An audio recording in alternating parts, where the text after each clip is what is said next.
and we prefer wearing the kaba and the slates, and occasionally we wear our kente clothes.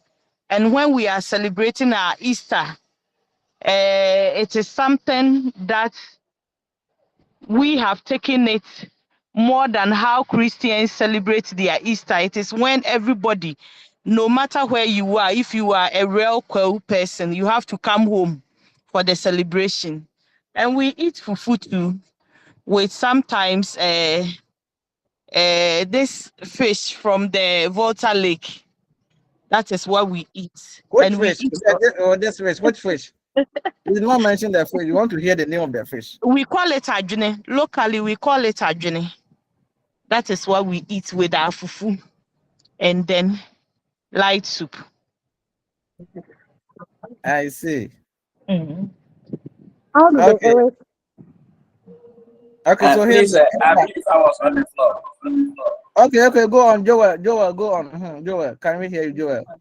Yeah, please, I believe the culture include the material and the non-material aspect of the human way of life, such as the food we eat. For example, I am a northerner and I eat TZ as my favorite meal.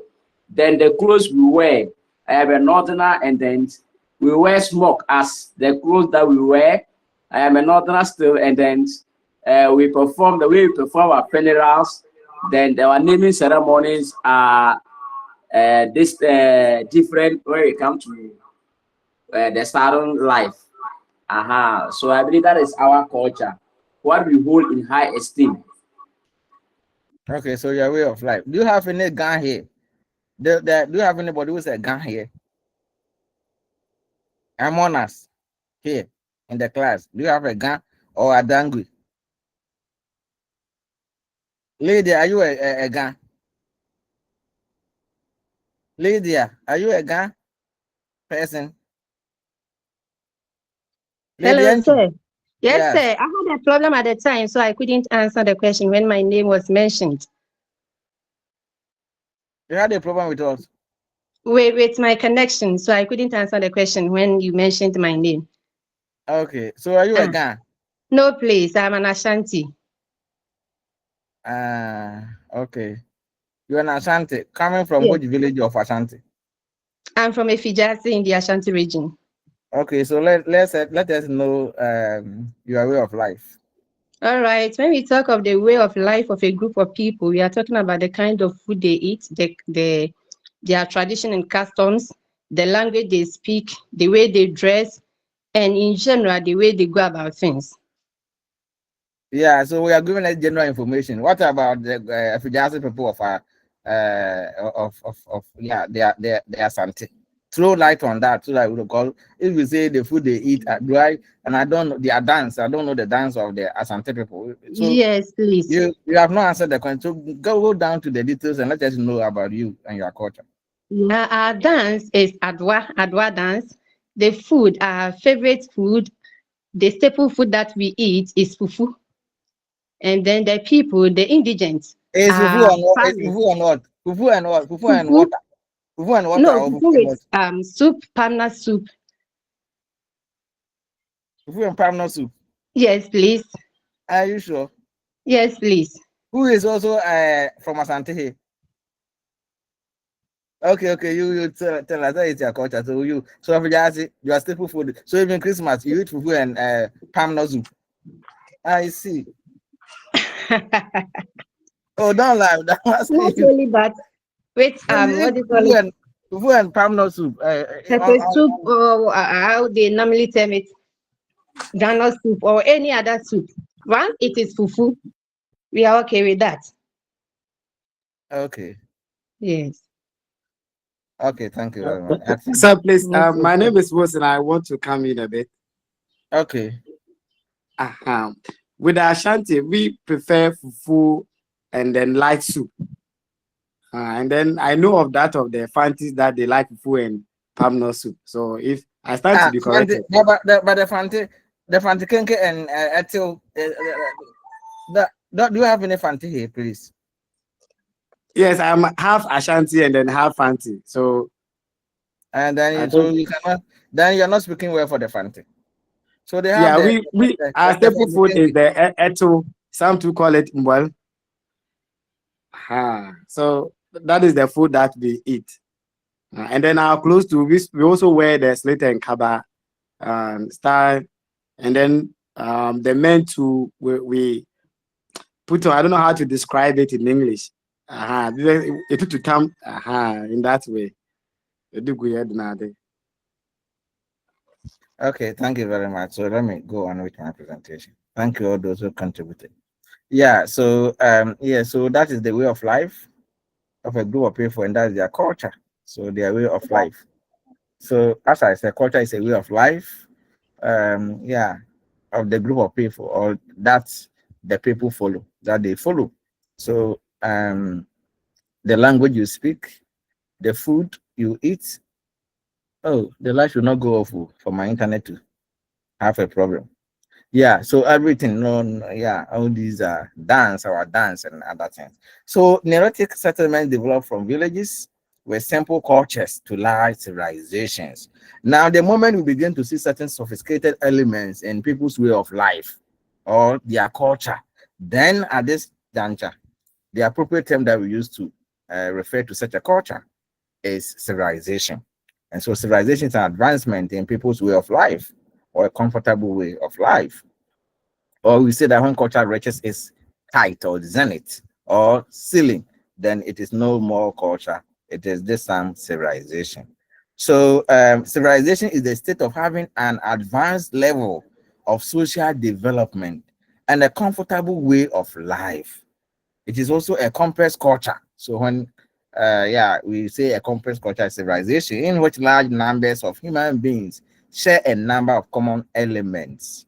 Yeah, so it can also be described as a culture that has attained a degree of complexity when we begin to see certain complicated aspects or complex aspects in people's way of life. Now we expect to see that it sustains specialists. We see specialists here to deal with political, social, and religious needs of the people. Where we have bishops, we have big men politicians. So these are the people. Now has a system of writing. So that is why you could see that the Europeans were of the view the Africans were not civilized because they could not see our form of writing, even though not the entire Africa, because Egypt had at the time evolved. Egypt and other areas had their form of writing. So to say that a group of people have become civilized, or to say that a culture had attained the status of civilization, we expect that it should have a system of writing. It should also produce monumental architecture. It should also produce art that reflects people and their way of life or their activities. Then, so in short, we say that a civilization is a complex, highly organized social order. Historians have identified 6 basic characteristics of civilization. Of civilization. So let's look at them here. These are 6 basic characteristics or elements of civilization that historians have identified. Take note because you may meet some of them in the objectives. We have cities, government. So we must have to be civilized. We must have that group of people or culture should have cities within them. So a system of government, religion, social structure or social classes. So we have first class, second class, and so and the type also have upper class, middle class, lower class, and so on and so forth. And then writing. So they should have a system of writing and art and architecture. So these are the 6 basic elements or characteristics of civilization that historians have identified. Now, in each civilization, a significant part of the population lived in cities. We have that. Governments are also there to organize armies to protect the people and make laws to regulate Please, their lives. sorry to interject. I didn't get the 6 characteristics of civilization, please. If you could take it over. You didn't get it? Okay, so I said that cities, government, religion, social structure, writing, and art. These are the 6. Okay, good. Now let's move on. So I said that governments are there. Governments organize armies to protect the people and make laws to regulate the lives of the people. In the first or earlier civilization, rulers led governments. So rulers were those who were now administering their people. These rulers were usually monarchs, and so when I say monarchs, kings or queens who ruled kingdoms, and they called monarchs. And that's why we say that Egypt was a monarchical state, because the pharaohs or the kings were those who were ruling, and we had such monarchical states or monarchies. Of course, all civilizations developed religions to explain their world. So we have religions out there, and that gives a meaning, and show people, all over. And even now, you see people. So religion has been always part and parcel of civilization. Priests performed rituals to please gods and goddesses. Rulers claim that the gods gave their power to them. Some rulers even claim to be gods. In ancient Egypt, for example, the pharaoh was considered as a semi-divine, and they saw the pharaoh as god in the guise of man. And he was perceived as having had powers even over the floods of the Nile River. Okay, so now new social structures developed in this civilization. Three social classes developed, namely upper class, middle class, lower class. So you see that always you will see the nobility or the aristocrats from the so you see the king or the queens and the priests and all those people up the top, the military and all those people, the nobility. Then the middle class, where you see the teachers and the others, farmers, artisans, and so on. In most of the civilizations, we see that we see the slaves and those people who occupy the lowest of the class, or the social class or ladder. Now the upper class rulers, so we have kings, queens, priests, government officials, warriors. They are in the upper class. Then the middle class, we have farmers, artisans, craftspeople also there. Then we have lower class at the bottom of the class. We have slaves who do all the dirty works and all the other works. Now, writing was also another characteristic of these civilizations. Rulers, priests, and merchants use writing to keep records. So they use writing to keep their records. Writing also became a means of creative expression. It demonstrated how civilized you were, and so forth. Okay. Now, arts was also a characteristic of civilizations. People began to build temples as places for worship and sacrifice. In Mesopotamia, there was what we refer to as the ziggurat, and that stepped kind of pyramid temple, stepped one, and it was the ziggurat. So, and in ancient Egypt, we had the pyramid. So the pyramid was built by ancient Egyptians to bury kings and other important people. Ziggurat were also built in Mesopotamia.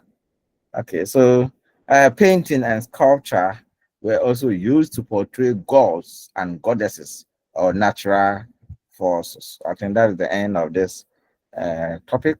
That is meaning of civilization, meaning and nature or characteristics of civilization. Good. So we just saw the characteristics of civilization, so that in each civilized society, we should expect to have cities or urban focus. So we should expect that they should have cities to measure whether you have become civilized. You can even see with this element that we have just gone through, you can see. So if you have cities or urban focus, then you can say that, you are civilized. Do you have system of government? So whether it is a monarchical or republic is where we elect our representatives. But a monarchy, where we have the king, a king or a queen who is now the leader or the ruler. So this also, and then we have religion, and we want to look at we have several religions there and people there. Even now today we are in a civilized society, and we are a lot of religions all over. And you yourself, you have some of a religion that we belong to, and so forth. And again, we should also have social structure or social classes, where you have the upper class, middle class, lower class, another characteristics. Then art of writing. When we go through the ancient civilizations, we take Egypt and they will see they are writing. Egypt, for example, we see that they had the hieroglyphics, they had the demotic, and they had the hieratic forms of writing. We see in Mesopotamia, they had especially I can mention the Sumerian, they had the cuneiform and other forms of writing. The first one, the tafina, and later you. So we look at some of these things, and we expect to have them. Art was also one of them. Art and others. So, and architecture. Okay, that's that for this. If anyone has a question on the meaning and nature or meaning and characteristics of civilization, you can ask.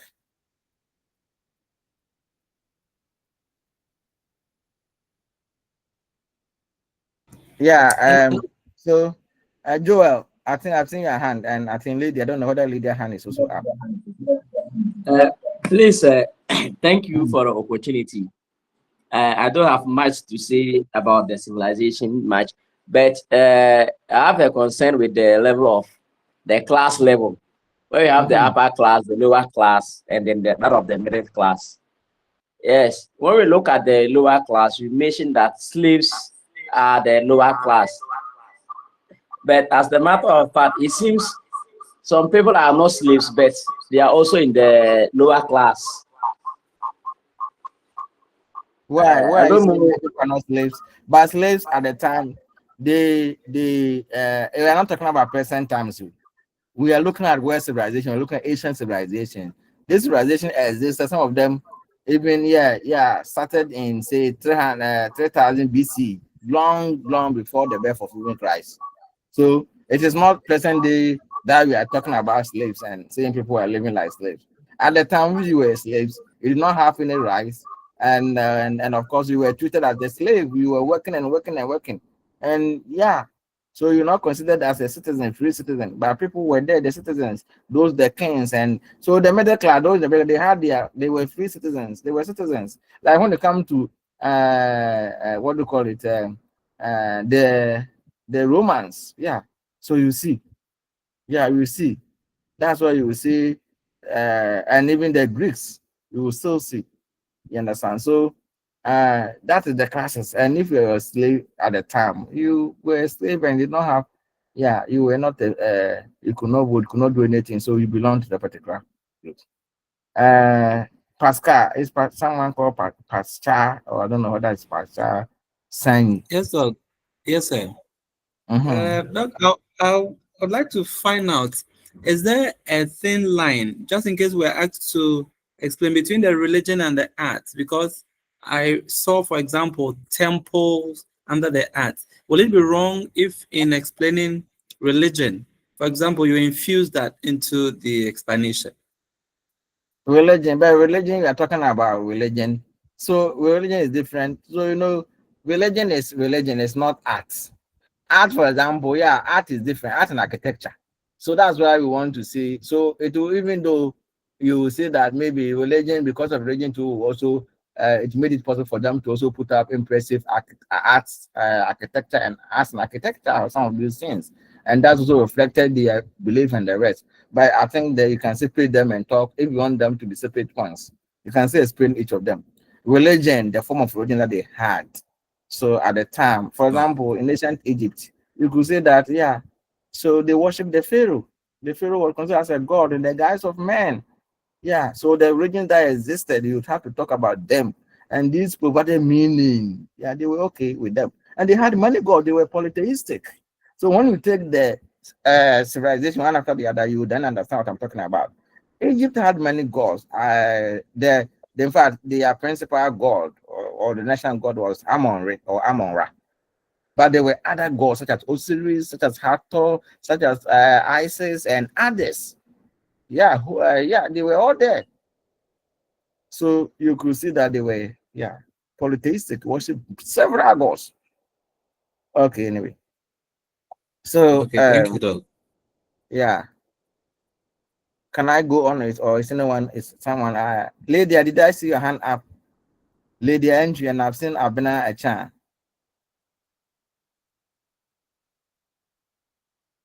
Yeah, Achan, let's hear you.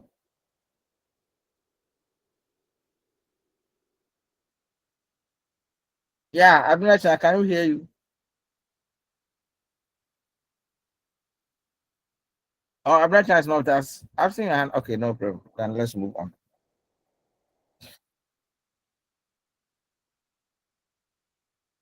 Yeah, so let's look at Egypt, ancient Egypt. So we are looking at ancient Egyptian civilization. Do you hear me? Yes, sir. Yes, Yes, Doc. sir. Yes, sir. We can hear you, sir. Yeah, so Yes, Egypt, we please. want to look Yeah. at Yeah. ancient Egyptian civilization. So the name of the civilization is Egypt. Period that we are looking at, look at it, 3100 BC to 2686 BCE, the period that we are looking at. Originated location, bank of the Nile River. Current location, Egypt. Major highlights, construction of pyramids. Construction of pyramids. Now, there are certain key terms that we shall come across in the course of our class. We shall come across dynasty. I won't say a dynasty, we're talking about a family of rulers whose right to rule is passed on within the family. So it's a dynasty. Then Pharaoh, great house. I want to say Pharaoh, we're talking about great house or palace, the most common title of Egyptian monarchs. Okay.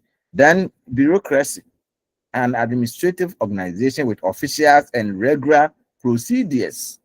That is bureaucracy.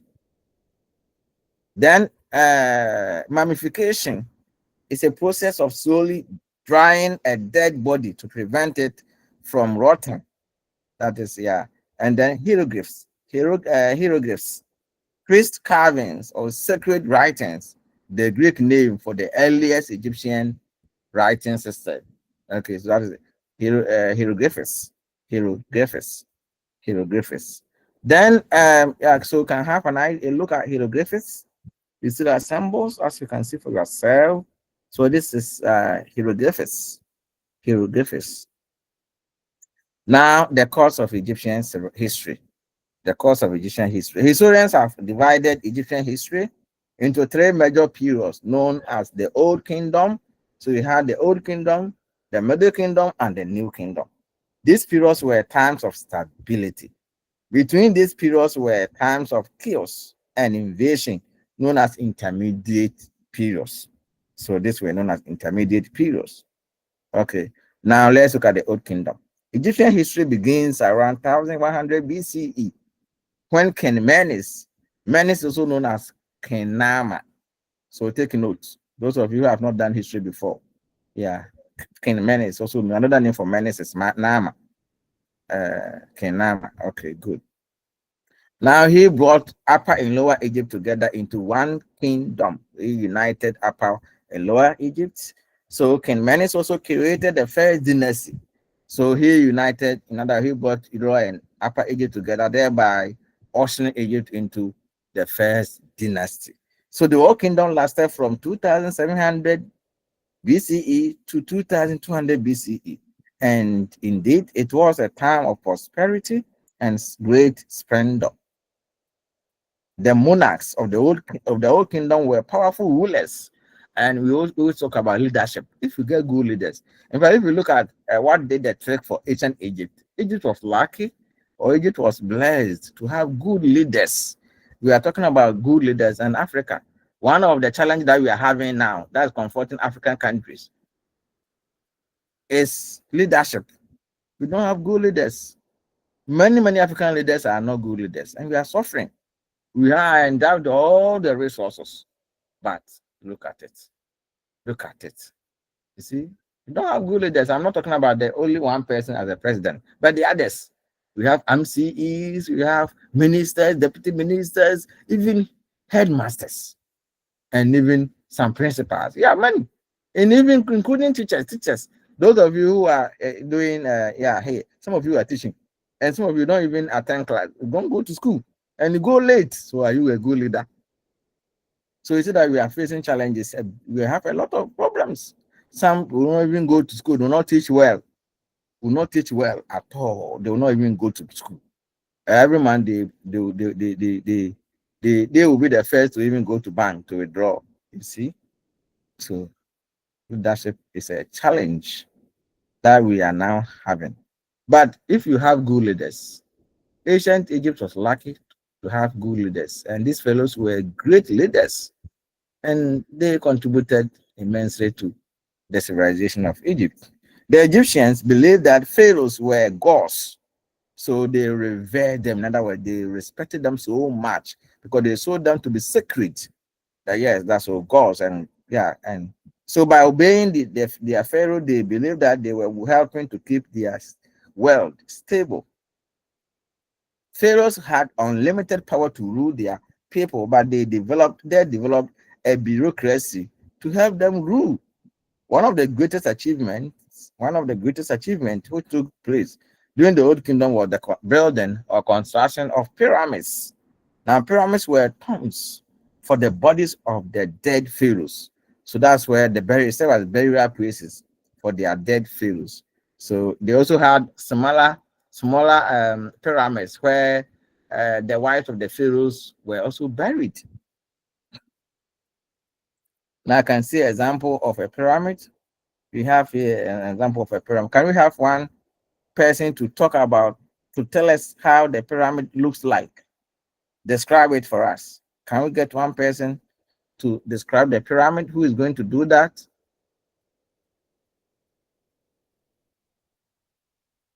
Who is going to do that? Describe the pyramid.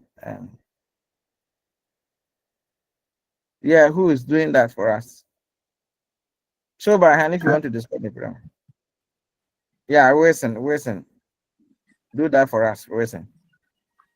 Okay, sir. Thank you for the opportunity. From my observation, I can see that the pyramid is a form of triangle. So you have many triangles put together, and it has apex, that is the top. So the base is somehow flat, and then you have a narrow apex, and it comprises of triangles. That's my observation. So if you look at what materials were used in building this pyramid, the one that we see, the Pyramid of Giza or the Great Pyramid. Please, I'm unable to tell the material. I think they used stones. They used stones. Are you sure? What type of stones? I think sandstone. It is bricks. Do you think history? Don't think you. You say what is it? Okay, I think It's it's like nice. Say, you think They you get it used wrong. sandstone. say they were made from bricks. They Okay, go and find out that one. Come and tell me. bricks. Next class. They use bricks without cement. Yeah, so the Egyptians believed that human beings had two bodies. So we want to look at the rationale for the construction of the pyramids. The greatest of them being the Great Pyramid, or the pyramid that was built at Giza. Take note of all this for the sake of objectives. And so, yeah, in relation to their belief in afterlife, that actually fueled the construction of the pyramid. That human beings had two bodies, or two parts, as a physical one and a spiritual one. The spiritual body was called the ka, the soul in the human body, the soul. That's the ka. And okay, so if the physical one was, that's what they believed was that if the physical body was preserved after death and its tomb was stocked with food and supplies, the soul or the ka could return to it. So to preserve the physical body after death, the Egyptians used mummification. And this is that is the process that they used. And I will walk you through that briefly. I think I even took you to when we were looking at the key terms. The largest of the pyramids was built at Giza around 2540 BCE. It was built by Pharaoh Khufu or Cheops. Pharaoh Khufu or Cheops, for sake of objectives. And it's called the Great Pyramid. The Great Pyramid. Tradition says that it took 100,000 Egyptians 20 years to build this Great Pyramid. Now you can see some mummies here. Let's have two people to talk about what they see in the picture, the mummies. Can we have two people? One will talk about, let's have two people to talk about it. So one will talk about the other one, and one will talk about the other. Can we have two people? Who are those people? Go ahead, mention your name and go talk. You see, when you ask people, some people will not talk. And Joel. Later, Dr. Bachi, you taught me this. I want reference. How will I know you? It is here that I will get to know Please, your name. I am Joel. You will mention your name. I am Joel. Then I get to know you. But if you ask a question, you don't talk, you don't do anything, you are here, you get your A or B prize, you go. You call me, I wouldn't know you. I say, oh, I'm sorry. I don't even remember that I've taught you. But if you contribute and you mention your name and you get to know your name, that name becomes familiar. So one day when you call me, I remember I taught you. Anyway, can we have, yeah, so who is going to start? Please, I am on the floor. Go ahead. What's your name? Joel Apanda. Okay. Please, I see that the two bodies lying down. And then the other one seems semi-rotten. So talk about the other one is in talk the about state. one of them. Talk about one of them. The one we want to talk Okay, about. I can see two bodies lying down with some cloth that they are used to cover them, and then they are somehow wide apart from each other, and they are on top of, is it I don't know whether it's a building or whatever, and there is some, it seems there is a light facing them. So that is what I can say much about them. So Egyptian mummies, how they preserve the dead. So this is they have preserved the dead and they are there. Okay, so the other one too. Can we have another person to talk about the other one? Who? Hello, sir. It's Patrina. Yeah, go ahead. Yeah, I can also see a human remains like a dead body, a dried dead body in the form of like it's in a casket something, and it looks different from that of the ones lying on the let's say the table. That one, the body seems somehow rotten. Okay. Okay, thank you very much. Thank you. Okay. Hello, sir. Hello, doctor. Yeah. Please, it's Abnecha. Please, can I say something about the second image? Yeah, go ahead. I don't know, but what I see is it doesn't resemble like the corpse of a human being. Which ones? Which ones are you talking about? Please, I'm talking about the second one, the one in the casket. It doesn't resemble a human being, but it resembles what? The thing is that with man's head, everything is it doesn't resemble a human being. But look at it well. It's not having eyes, nose. The is dried. It's dried, so you won't see it as a fresh body. No. You say your name is what? Please, it's Abnecha. Yeah, Abnecha, but don't you see the head and the ears, eye, nose, teeth, even everything? You can see, and even the hands on it.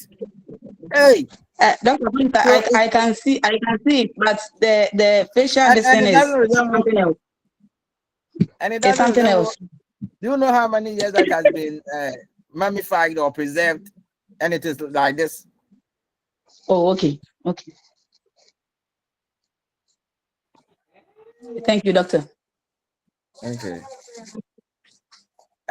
Now you have this object here. So the Great Fence is located on the Giza Plateau, about 6 miles west of Cairo, Egypt. So now Abnecha, can you tell us something about what you see? The Great Fence. Describe it. How does it look like?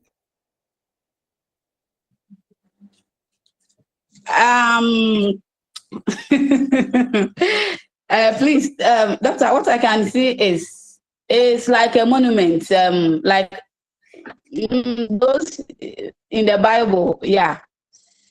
The one that you've been seeing. What in the Bible? Tell us. No, we are not asking you to talk about the Bible. That picture there, what do you see? This one, this picture. This picture. Describe it to us. How does it look like? It resembles what and what? Tell us. That is what we want to see. This one, what you see is what we want you to tell us, and not the Bible. It resembles monuments. Yes, please, doctor. It resembles monuments in the Egyptian era. I'm talking about the pharaoh and the whatever and the whatnot. I think just relax. Look at the picture there. This one. With this one, this picture. This how does this look like? Tell us how it looks like. You don't forget about Egypt, forget about everything. Just it looks like what as you see it now. It looks like what? Yes. The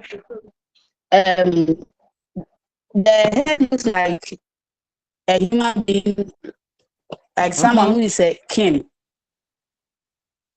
That's how it looks like. So the head is so kings. They have different head. Hey, is that what you are saying? No, Are they not like human something beings? like Those are a from the crown or royal. something behind the head. Those who are from the royal family. Anybody who's a royal can be a king, can be made a king. And so I don't think kings have different heads. Based on what you're saying, that the head like so a king. So you mean that you have different to be a king, you have to have a different head. Is that what you're talking about? No, please. Doctor, No, please, just what I was forget trying about to whether say the was, king is a king or not. Just tell us what you see. Like we started on the right note, telling us that it looks like human. Then go ahead and finish it.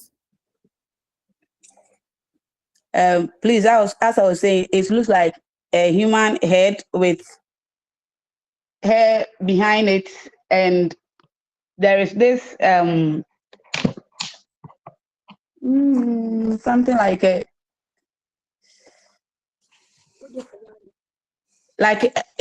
lion, yes, a lion like what?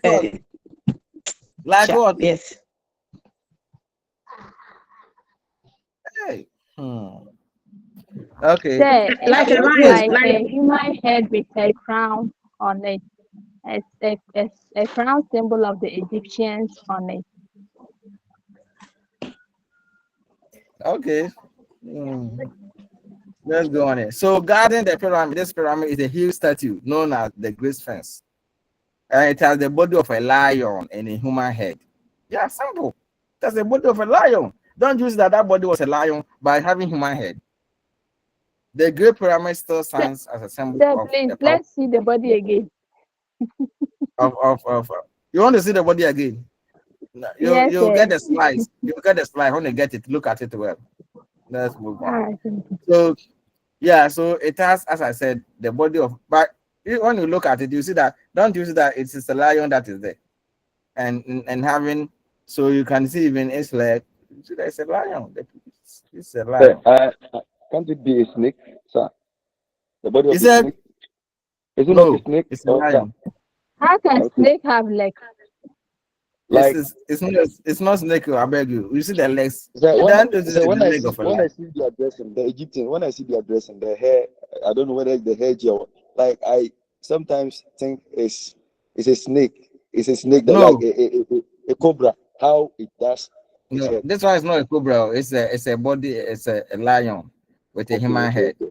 Okay. So it has the body of a lion and a human head. And so the old kingdom eventually collapsed. It was followed by a period of chaos that lasted 150 years. Now that ushered Egypt into the Middle Kingdom. The Middle Kingdom. So around 2050 BCE, a new dynasty gained control of Egypt. And this marked the beginning of the Middle Kingdom. So the Middle Kingdom lasted until 1652. Take note of these important dates, I beg you. And it was a time of stability. During the time of the Middle Kingdom, Egypt really prospered because there was stability. During the Middle Kingdom, Egypt conquered Nubia and Syria. So during this period, okay. Now the Middle Kingdom ended around 1652 BCE when the HIS110D invaded Egypt. So the HIS110D were people from Western Asia. In other words, they were kind of Asiatic people who used horse-drawn chariots. They were fighting on horse-drawn chariots. And that was one of the reasons why they were able to defeat the Egyptians, because their armies or soldiers were fighting on horsebacks, and so they could move fast, and so they were able to defeat the Egyptians. And that's why immediately after the war, the Egyptians also adopted the use of horse-drawn chariots. They adopted it. Now, they ruled Egypt for almost 100 years. They ruled Egypt for almost 100 years. And the Israelites also introduced Egyptians to the use of bronze metallurgy because, of course, their weapons that they were using were made of bronze, while the Egyptians were using weapons made of copper. And so copper was inferior as compared to that of bronze. So the Egyptians would adopt the use of bronze in the manufacture of tools or in their metallurgy. And so they invaded Egypt and ruled them for almost 100 years. Egypt was a colony, was under the HIS110D. Now that also led to the New Kingdom. Now the New Kingdom lasted from about 1567 to 1085 BCE. During this, the period of the middle of the New Kingdom. I'm talking about the New Kingdom. So it's lasted. Please, I have a question. Okay, ask your question. Please, Doc. Contemporary history added that Egypt is one of the countries in Africa that was not colonized. We can't hear you. I said contemporary history added that Egypt is one of the countries that was not never colonized in Africa. It's not true. It's not true, please. It's not true. But how that they fought for their independence? It's only Ethiopia and Liberia. Only African countries that were not colonized. Ethiopia and Liberia. All the others were colonized, including South Africa. Egypt was colonized severally. Yeah. So as I was saying, the New Kingdom lasted from about 1567 to 1085 BCE, and during this period, that is during the New Kingdom, Egypt created an empire and became the most powerful state. Hatshepsut, take note of this, was the first woman to become pharaoh in Egypt. Hatshepsut. And there were also problems during the New Kingdom. In fact, about four or more women became pharaohs. Let's find their names, please. That one is assignment. So you go online, go and find out the names of the women who became pharaohs in Egypt. Now, there were also problems during the New Kingdom. This one, I'm not going to give you mass, but find out. I've given you. If you don't find out and ask the objectives, then that one you will suffer. Because I'm not going to, this one is not any mass. You're not going to give it, but just find it yourself. I've given you Hatshepsut and say find the others. Pharaoh Amenhotep IV forced the people to worship a single god known as Aton or Aten. Aton or Aten. Amenhotep IV. And so he would even change his name to reflect this. He closed the temples of the other gods and changed his own name to Akhenaton. It is well with Aton. After he died, the new pharaoh, Tutankhamun or Tutankhamun, depending on the source, restored the Egyptians to the worship of the old gods. In other words, Akhenaton or Amenhotep IV, was the one who worshipped Egyptian into monotheism, that the worship of only one god. That is monotheistic worship. But Tutankhamun or men reverted the whole thing to polytheistic. Now, under Ramses II, the Egyptians tried to regain control of their earlier empire, but they were partly successful. The New Kingdom itself ended in 1085 BCE. For the next 100 years, Libyans, Nubians, Persians, and Macedonians dominated Egypt. In the 1st century BCE, the pharaoh Cleopatra VII tried to regain Egypt's independence, but she was defeated and Egypt became part of the Roman Empire. Now you can see the picture of Tutankhamun, the pharaoh who reverted, who changed what Akhenaton did and made Egyptians to worship many gods that they were worshiping, or reverted to polytheistic. Now let's look at how geography impacted on the Egyptian society. The Nile is the longest river in the world. It begins in Africa and empties into the Mediterranean Sea. About 100 miles before it reaches the sea, it splits into two branches, and the split forms a triangle that refers to as the delta. And so hence you have the Nile Delta. Okay. Now the Nile Delta is called Lower Egypt. So that part is Lower Egypt. And the land to the south is called Upper Egypt. These were the two Egypts that Menes or Nama unified or brought together. Now the point where the delta splits is called the tip of the delta. Now the most important cities in Egypt developed at the tip of the delta. The yearly flooding of the Nile was called Miracle. The yearly flooding of the Nile was called Miracle. When the river flooded, it left a deposit of mud on both sides of the river, and this created an area of rich soil. Farmers were able to grow surplus food, so it favored agricultural production because always the land was fertile. This surplus made Egyptians prosperous. Now, yeah, they became so rich. The Nile also made it easy to travel throughout the land. So Egypt had natural barriers that protected it from invasion. The barriers were the deserts to the west. Take note, the natural barriers of Egypt, and it did help Egypt a lot. One was the desert to the west and east, then the Red Sea to the east, then the cataracts, cataracts or rapids to the south, and the Mediterranean Sea to the north. So you can see when you get the slides, you can go through it, you see what we're talking about, they're making references to. Now, society in ancient Egypt. Let's look at it briefly. Egyptian society was organized like a pyramid. The pharaoh was on the top, and the him was the small upper class of nobles and priests. You see that in Egypt we touch a lot. We talk about their system of government. How we were talking about the pharaohs, and even some of them unifying it. So yeah, we touch on that. Their system of government. They were the monarchs.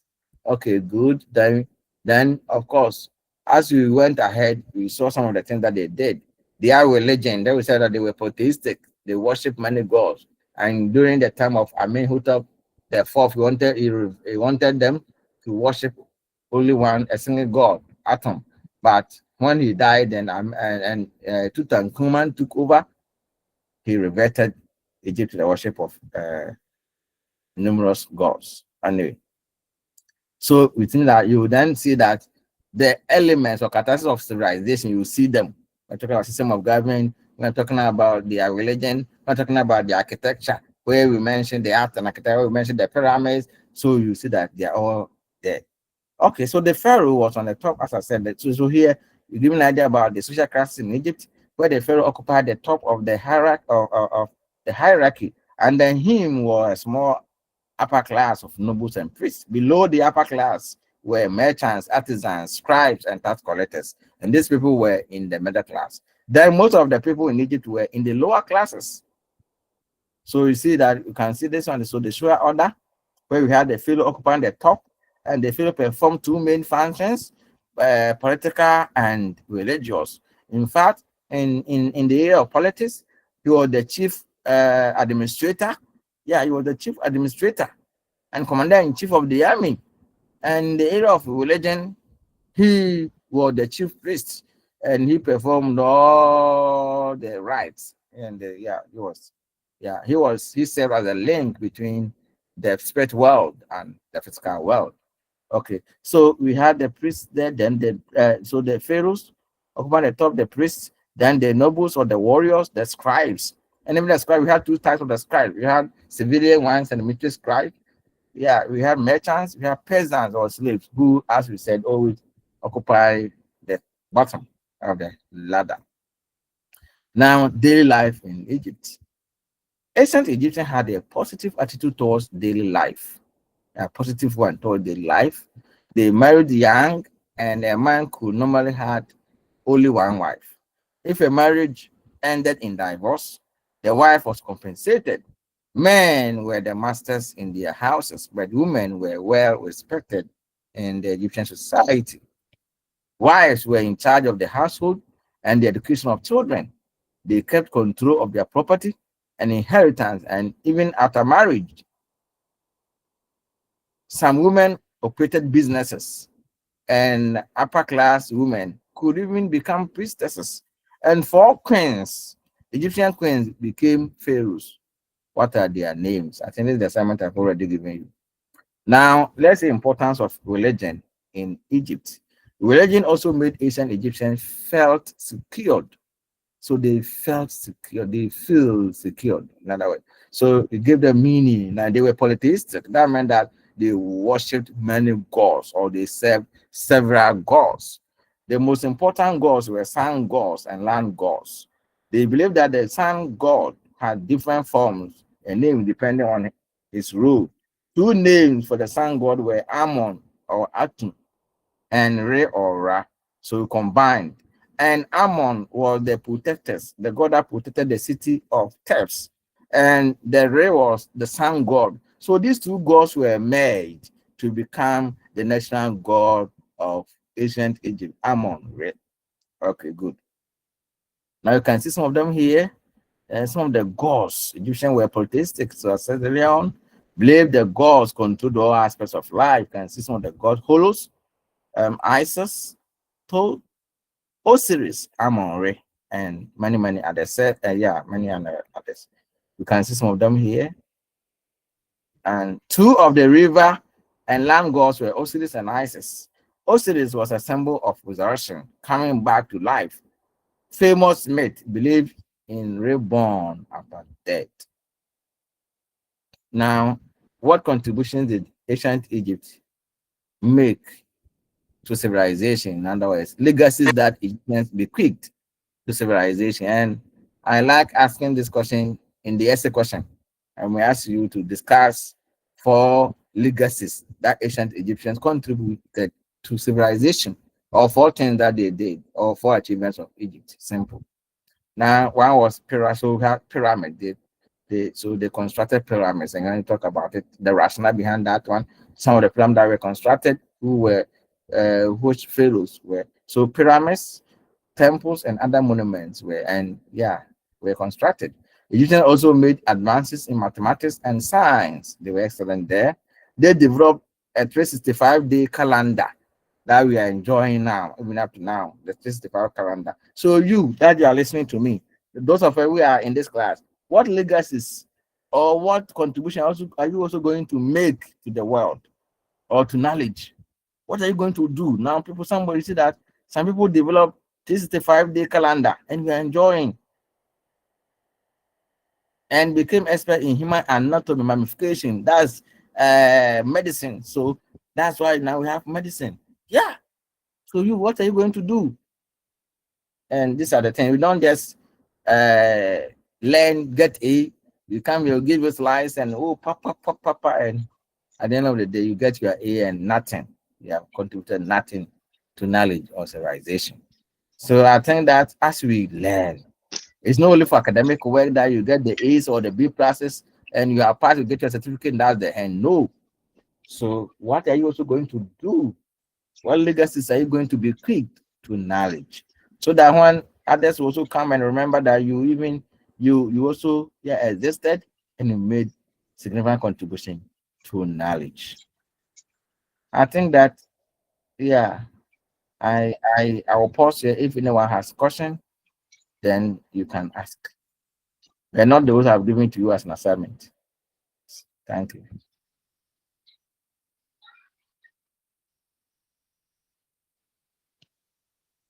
Yes, sir. Yeah. Yeah, so you can show my hand. Into Mr. Anto, I've seen your hand up. Yes, sir. I'm the one speaking. Okay, go ahead. Saying, when we were talking of the nature of civilization or the characteristics of civilization, that part I got to know that you spoke about technological advancements and also development of education.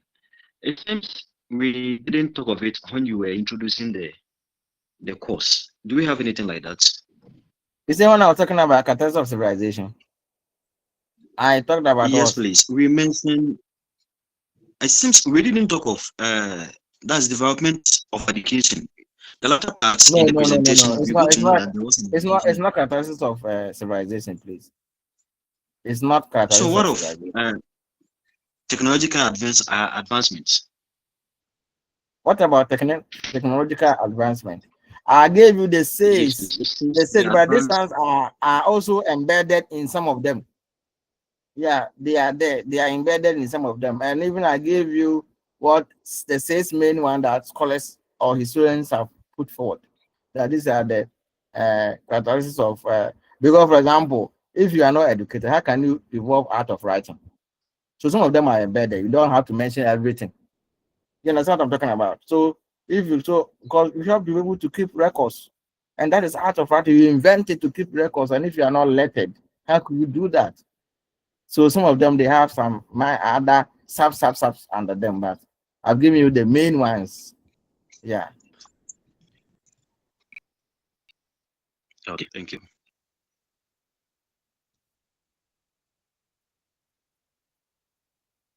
Yeah. Any other?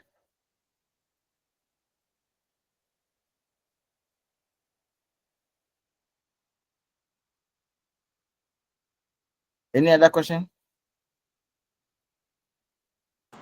Abubakar, Sir, do you this have a question? is sir, it's a bit. Yeah, into you can still go ahead. Sir, I'm pleading that can we please get the slides and go through before we have Yeah, so the slides I will give them to you. Is it the last no, week? I'm not talking of this one. What I'm saying is, can we please have the slides go through before we have the class? No, I don't do that. What I do is that I only make my slides available after teaching it. I don't want it to do whenever some people not attend class. So because they have slides and they will not even join. No, I don't do that. So after teaching, then I make my slides available. Yeah, and that's what I do. And I expect everybody to be present. So as soon as I finish teaching, then I will just push the slides to you. Sir, please, the first one that we had, we didn't receive the slide. They had it as soon as we finish. It did not even take 1 minute. As soon as we finish the class, I push it and they're on the page. Yeah, the slides are on the page. I didn't get it down. Please, I have a question to ask.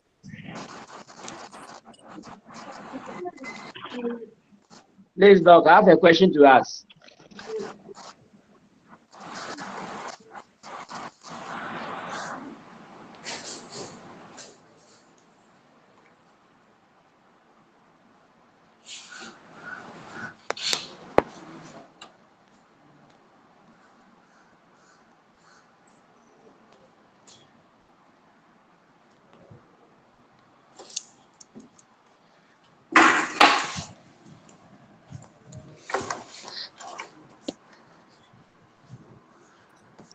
It seems Doc went offline. Or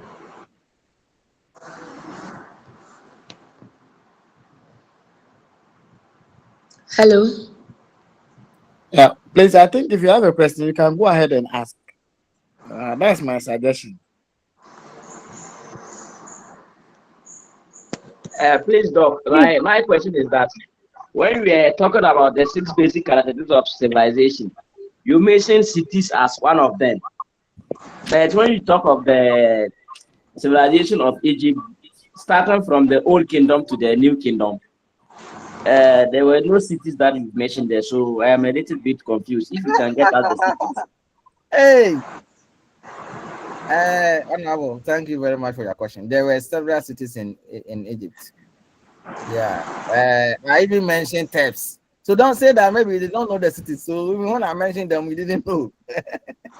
I remember I said that even Ammon, who was the city, the god that protected the city of Thebes, was merged with Ra or Re, what is the sun god to become. So there were a lot of cities, yeah, in Egypt, in ancient Egypt.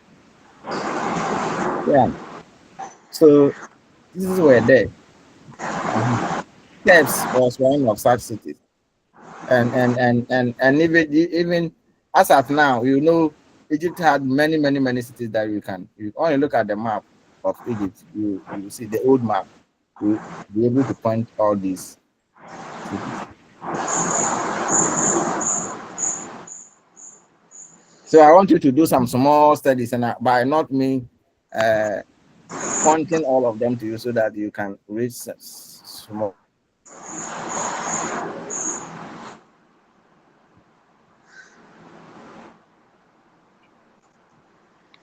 Doc, please, my name is Bose, and I want to ask a question. I don't know if it is related to what we are learning. I want to know the religion that Egypt is practicing now, because we have learned that they worship gods and they were polytheistic something. Yeah. So I want to know if there's a change of religion, why the change?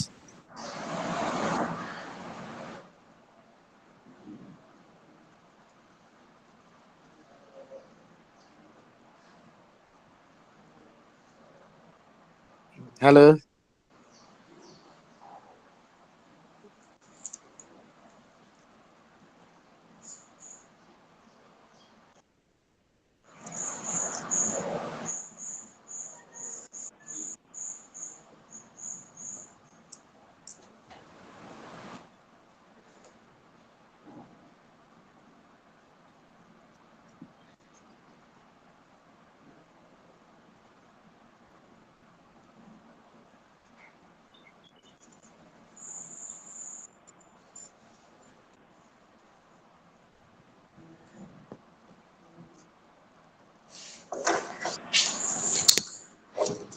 Hello.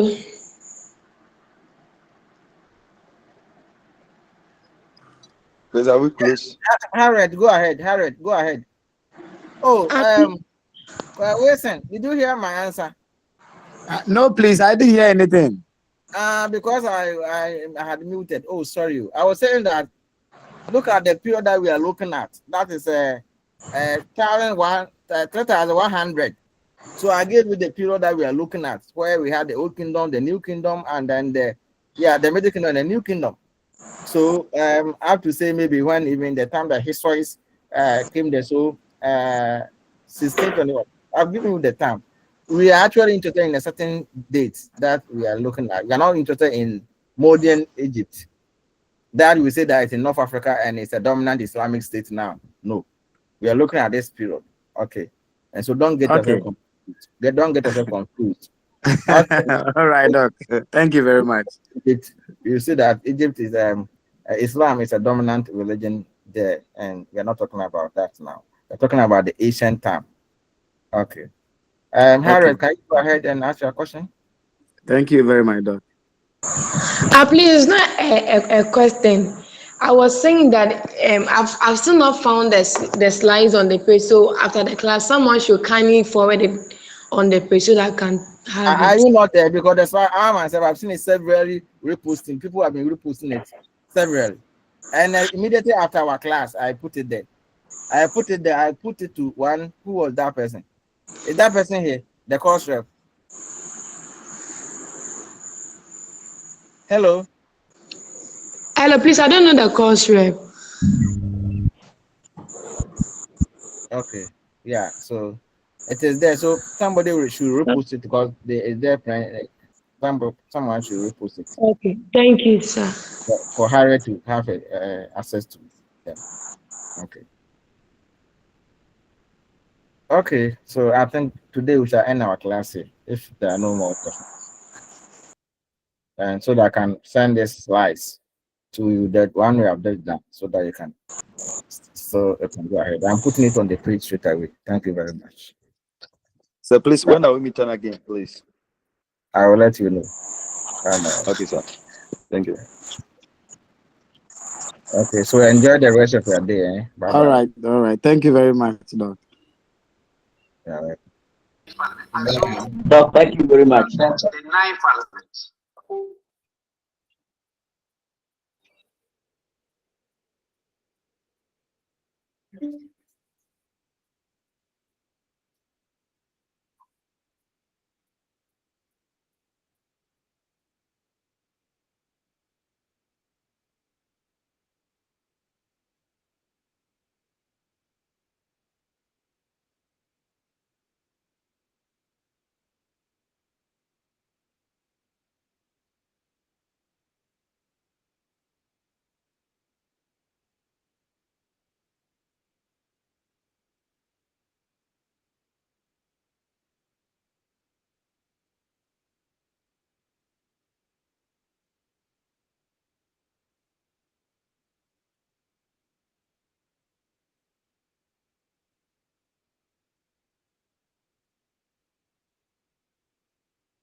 Hello. Hello. Please, someone on the page, on the Yes, platform. yes, please. Please, Hello. I am not added to the. I'm Harriet. I'm not added to the group. Please, can I know the course rep so that he or she can add me? Then the course rep, if she's on the line, then she will be able to do that. Oh, please, the one who can hear me, can I get your contact so that you can personally send it to me?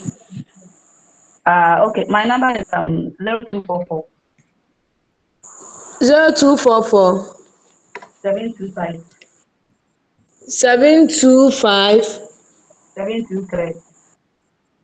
723. Yeah. Okay.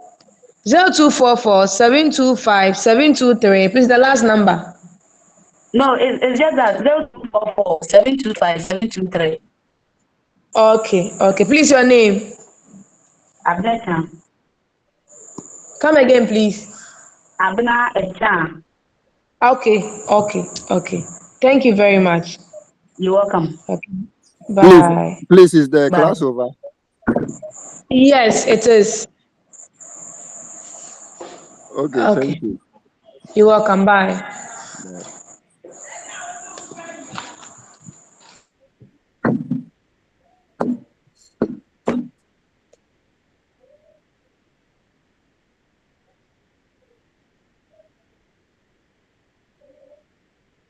Era.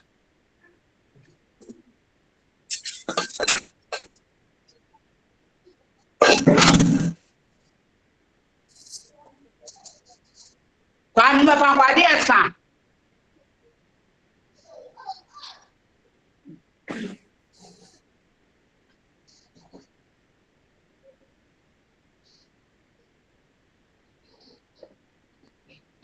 Me sasa we. Ibianga.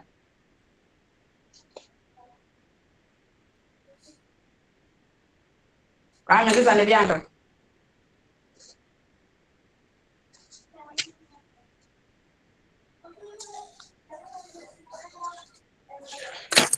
Ema ra bana fanya den. Onye ona mso yamre le si a. Ere ko store. E franco si wo den ko tina store kwa me. Anye sa de besa. Ere amu me franco.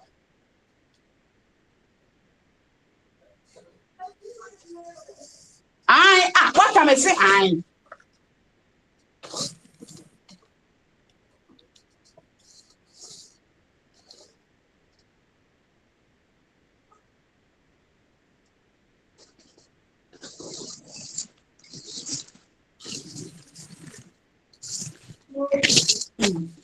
Basa entro.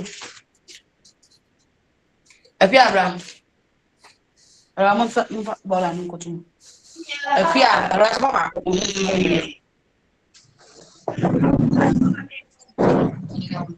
Kwani we.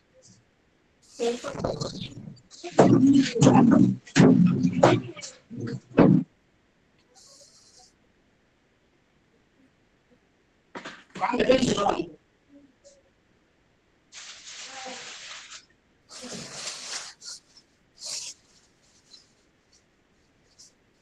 Kwani, it's not what what's on the hood for? Right.